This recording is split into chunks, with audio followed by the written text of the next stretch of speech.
السلام عليكم ورحمة الله وبركاته أصحابي maanta waxaan rabaa inaan kaga faa'iideeyo sida aad iskaga xiri lahayd xayeysiintan had iyo jeer mobilkaaga soo galaysa ama halkaa kore iska soo saarmaysa marmar qaarkood aad doonayn taa ugu horeysa hadda oo kale hoos Tala Family Mkoba Rais adoo xayeysiismada waxaa sideebaad iskaga xiri lahayd way fududahay inaad iska xidhid xayeysiinta waxaad tagaysaa Google Chrome appka waxaa laga helaa Google Chrome linkigiisana waxaa idin soo dhigi doonaa description-ka linkiga halkaa ka download gareysta waa kana marka aad linkiga ku dhufatid toos halkan ku keenay waxaad sameynaysaa download baad taabanaysaa download markaad taabatid si automatic ah degdeg uu ku soo galayaa markaa waxyar xoogaa sugeynaa waxba ahayn download markaad dhahdid uu ku soo dego application-ka ka bacdi waxaad sameynaysaa application-kii markuu soo galo waa idin tusayaa wixii aad sameyn lahaydeen iyo qaabka iskaga xiri lahaydeen asxaabay ka faa'iideysi wacan waa kana application-ka aad kaliya la yiraahdaa waana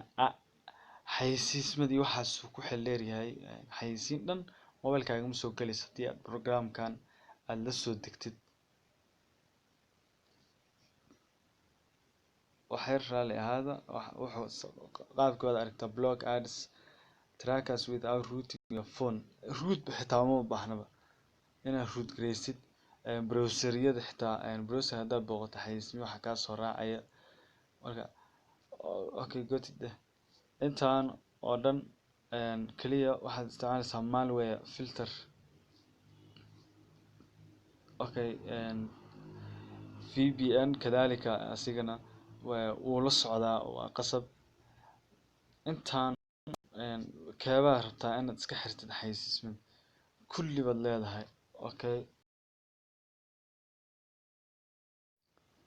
asxaabay iga baxay dib baan ugu laabtay programkii halkan inoo marayaan filayaa okay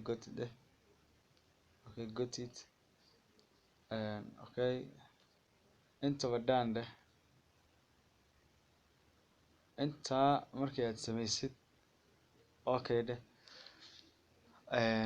xitaa battery-ga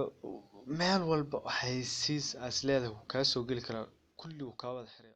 marka asxaabay halkaas calaamadaas aad ku dhufanaysaa on markuu noqdo kadib halkaa kore furo soo saaray calaamadeedu ah in xayeysiismadii iyo programmadii ama application qaar baa keena xayeysiismada marka halkaas ku soo saaraya ana hadda wax xayeysiin ma hayo waayo imaba dhibaanba marka asxaabay ka faa'iideysi wacan asxaabta inagu cusub waxaan leeyahay subscribe saara wixii su'aal ah aad ka qabtaan commentiga. Assalaamu calaykum waraxmatullaahi wabarakaatuh.